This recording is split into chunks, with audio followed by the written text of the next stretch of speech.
नमस्कार, मैं एस्ट्रो पूर्णिमा आप सभी का स्वागत करती हूँ। आज जिस विषय पर मैं बात करने जा रही हूँ वो एक कॉमन विषय है। हर एक की समस्या, आपकी परेशानी, मेरी परेशानी। कोशिश करती हूँ जितना ज़्यादा इन्फॉर्मेशन मेरे पास है उन सबको देने के लिए और सही यूटिलाइज़ करके अपने लाइफ में आप आगे कैसे बढ़ें उन सबको मैं कोशिश करती हूँ आप तक पहुँचाने के लिए।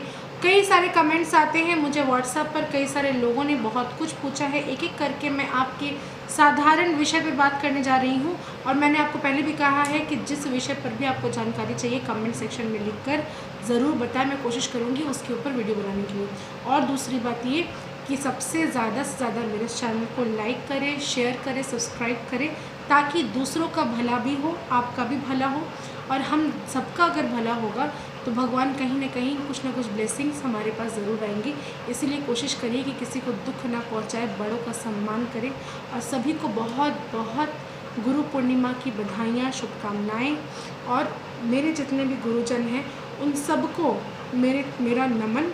बहुत कुछ लाइफ सिखाती है। तो सबसे पहले कि भविष्य जो है, जो लाइफ हमारा है, जो जीवन है, उससे हमें बहुत कुछ सीखने को मिलता है, उसको भी नमन। मेरे हर एक गलतियों के लिए मुझे क्षमा करें और जो भी हो सके मुझसे जो भी भला हो पाए लोगों का उतना ज़्यादा मेरे को इतनी शक्ति दे कि मैं दूसरों का भी भला कर पाऊँ, ये मैं हमेशा कहती हूँ। तो आज जिस विषय पर मैं वीडियो बनाने वाली हूँ वो है पीपल का पेड़। कई सारे मिसकंसेप्शंस हैं, कई सारे सही हैं।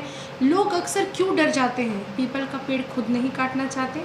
ऐसा आपके साथ भी होता है कि आप घर पे पीपल बहुत सारा उगे हुए हैं, आपको बहुत परेशानी हो रही है और आप काटने से डरते हैं, या फिर जिस भी लोग को आप बोलते हैं पीपल का जो पेड़ है उसे काटने के लिए तो वो भी डरते हैं।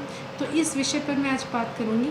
पीपल का जो पेड़ है ना, उसकी बहुत सारी कहानियाँ हैं, बहुत सारी चीज़ें हैं जो हमें पता भी हैं। अक्सर कई सारे लोगों को मैंने देखा है पीपल के वृक्ष की परिक्रमा करते हुए, वहाँ पर जाके लोग दिए जलाते हैं, जल अर्पित करते हैं। तो इन सब विषयों के बारे में आज बात करूँगी। तो पीपल का जो पेड़ है, पीपल का जो वृक्ष है, वहाँ पर किसी किसी का कहना है कि भूत पिशाच रहते हैं, कोई कोई कहते हैं कि वहाँ पे भगवान जी का वास होता है। तो आज मैं ये सारी जितनी भी सच्ची बातें हैं वो बताऊंगी, जितनी भी भ्रांतियाँ हैं उनको दूर करूंगी, कोशिश करूंगी कि दूर करने का। तो चलिए बात करते हैं। हमारे ऑफिस में, हमारे घर में, बहुत सारी जगहों पे आपने देखा होगा विदाउट एनी रीज़न पीपल के पेड़ जो है वो उग जाते हैं। और उगे हुए जो पेड़ होते हैं उनको काटने के लिए काफ़ी सारा मतलब सोचना पड़ता है कि कब काटें, किस दिन काटें, किससे कटवाएं, खुद काटें कि नहीं काटें, कई सारे क्वेश्चन हैं।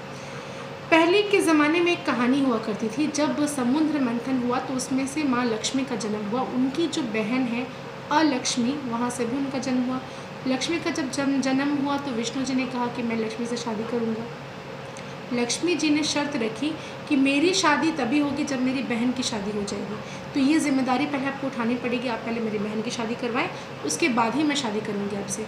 तो ये जिम्मेदारी विष्णु जी ने लिया। वहाँ एक ऋषि थे, ऋषि मुनि को जानते थे विष्णु जी। उन्होंने कहा कि लक्ष्मी की बहन है, तो ऋषि मुनि ने भी सोचा कि चलो लक्ष्मी की बहन है, बहुत अच्छी बात है। तो शादी का ऑफर आया तो चलो एक्सेप्ट करते हैं, शादी करते हैं। जब नारायण खुद ये कह रहे हैं कि मुझे शादी करो तो ज़रूर कोई ना कोई अच्छी बात होगी, तभी वो कह रहे हैं। तो अलक्ष्मी से ऋषि मुनि की शादी हो गई।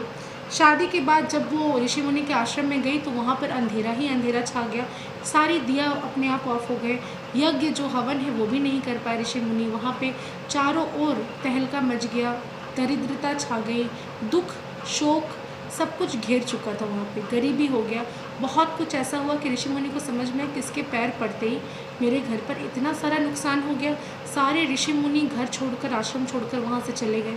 तो ये ऋषि मुनि ने सोचा कि ये इसके कदम तो जो है वो शुभ नहीं है, तो ज़रूर इसके पीछे कुछ ना कुछ बात होगा।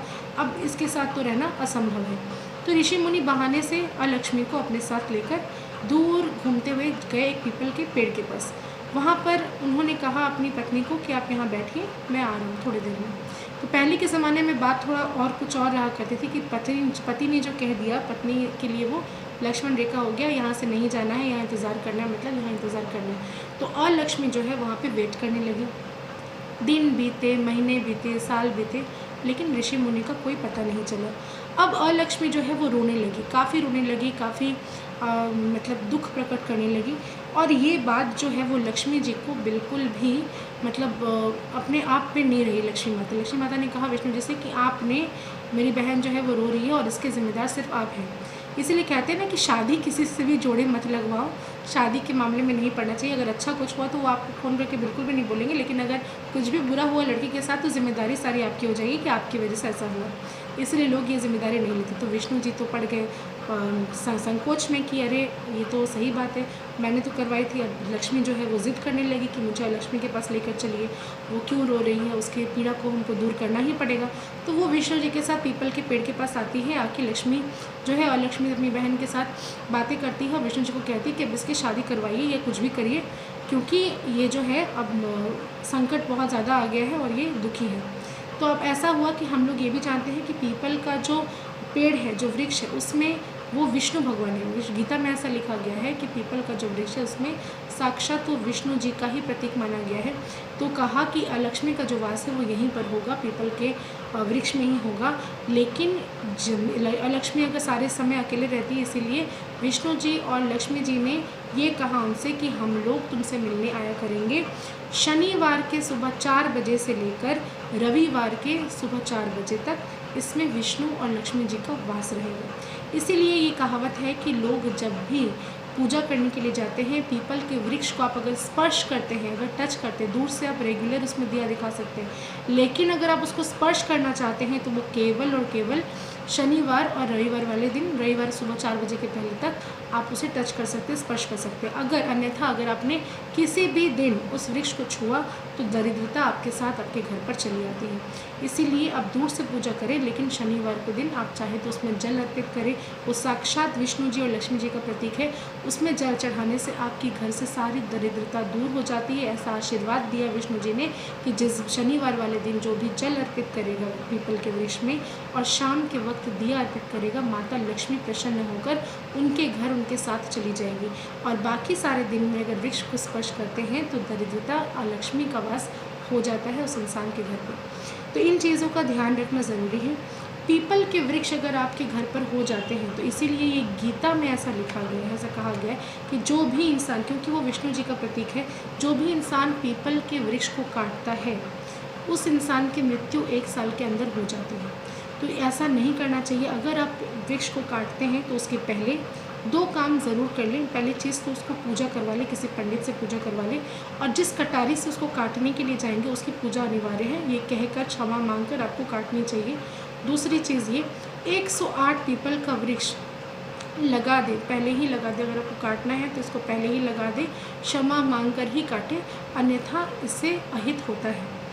इसके अलावा कार्तिक के महीने में हम चाहते हैं कि सरसों के तेल का दिया पीपल गाछ के यहाँ जलाना चाहिए, ये बिल्कुल सही है, लेकिन कार्तिक माह में आपको वहाँ पर घी का दिया जलाना चाहिए। उसका एक अलग महत्व है। लक्ष्मी आपके घर में ज़रूर आती है। पितृ, बहुत सारे पितृ हैं जो वहाँ पर उनका वास होता है। अलग अलग समय पर अलग अलग देवी देवता का वास पीपल के वृक्ष पर होता है। पितृ भी वहीं पर वास करते हैं। इसके अलावा बरगद और पीपल के वृक्ष को हमें संडे को सुबह 4 बजे के बाद हाथ नहीं लगाना चाहिए। पत्ते तोड़ने का भी जो काम है ना, पत्ते जो तोड़ के लाते हैं, जो व्यापारी हैं जो पत्ते तोड़ते हैं अपने व्यापार को वृद्धि बनाने के लिए, उसको शनिवार को ही तोड़ के लेना चाहिए। तोड़ा हुआ भी नहीं, वो अपने आंखों के सामने अगर गिरता हुआ पत्ता अगर आपको मिल जाता है, उसमें राम लिखकर अगर आप अपने कैश बॉक्स में रख लेते हैं शनिवार वाले दिन, तो मानिए कि लक्ष्मी वहाँ से जा ही नहीं सकती। आपके ऊपर धन की वर्षा ज़रूर होगी और माता लक्ष्मी का वास होगा। वो पत्ता जब सूख जाए तो उसे कहीं पानी में जल प्रवाह कर दें और वापस से नए पत्ते ले आकर राम लिखकर उसको अपने कैश बॉक्स में रखें। इससे आपको बेनिफिट मिलेगा। दूसरी चीज़ ये है कि 1 लोटा जल भरकर अगर आप पीपल वृक्ष में देते हैं शनिवार वाले दिन, उसमें थोड़ा सा काला तेल डाल दीजिए, 1 बूंद सरसों का तेल डाल दीजिए, थोड़ा सा कच्चा दूध, थोड़ी सी मिश्री डालकर अगर चढ़ाते हैं, आपके ऊपर से शनि की सारी बाधाएं खत्म हो जाती है। शनि की वजह से जो कष्ट आ रहे हैं वो खत्म हो जाते हैं। सरसों का तेल कर दिया, थोड़े से काले तिल डालकर, अगर जिस पेड़ के नीचे शनि भगवान का अगर मंदिर हो तो उस पेड़ पर भी आप तेल अर्पित कर सकते हैं और वहाँ पर तेल का दिया तिल डालकर आप जलाकर भी आ सकते हैं। इससे भी आपको राहत मिलेगी। अगर शत्रुओं से बहुत ज़्यादा परेशान हैं तो जितने भी शत्रु हैं उनके नाम, एक पीली रंग की नींबू लें, एक शत्रु के लिए 1 नींबू, बाकी जितने भी शत्रु हैं उतने नींबू आपको लेने हैं। ब्लैक कलर के मार्कर से उसके नींबू के ऊपर नाम लिख दीजिए शत्रु का और ले जाकर पीपल गाछ के पास शनिवार वाले दिन छोड़ कर आ जाए, ये कह के कि मैं अपने शत्रुओं को यहाँ पे रख के जा रहा हूँ, भगवान इनका नाश करो। ये कहकर आप आ जाए, आप देखेंगे आपके शत्रुओं का नाश होना आरंभ हो चुका है। पीपल के इतने सारे टोटके हैं, अगर मैं यहाँ बताने जाऊँ ये ख़त्म ही नहीं होंगी। एक और बता देती हूँ, सरकारी नौकरी के लिए जो लोग प्रयास करें, सफ़ेद रंग का झंडा अगर शनिवार वाले दिन पीपल पेड़ के पीपल का जो गाछ है वहाँ पे अगर आप झंडा गाड़ के आ जाते हैं सफ़ेद रंग का, तो सरकारी नौकरी मिलने के भी आसार बहुत ज़्यादा बढ़ जाते हैं। इन सब चीज़ों का ध्यान रखना बहुत ज़्यादा ज़रूरी है कि हम क्या काम ऐसा करें जिससे दूसरों का भी हानि ना हो। पेड़ पौधे को नहीं काटना ज़रूरी है, लेकिन एकमात्र उपाय नहीं है, तभी आप पीपल के वृक्ष को काटें, लेकिन 108 पीपल वृक्ष का वृक्षारोपण ज़रूर कर दें। आशा करते हैं मेरे वीडियोज़ आपको बहुत ज़्यादा पसंद आ रहे होंगे। ज़्यादा से ज़्यादा लाइक करें, शेयर करें, सब्सक्राइब करें। धन्यवाद।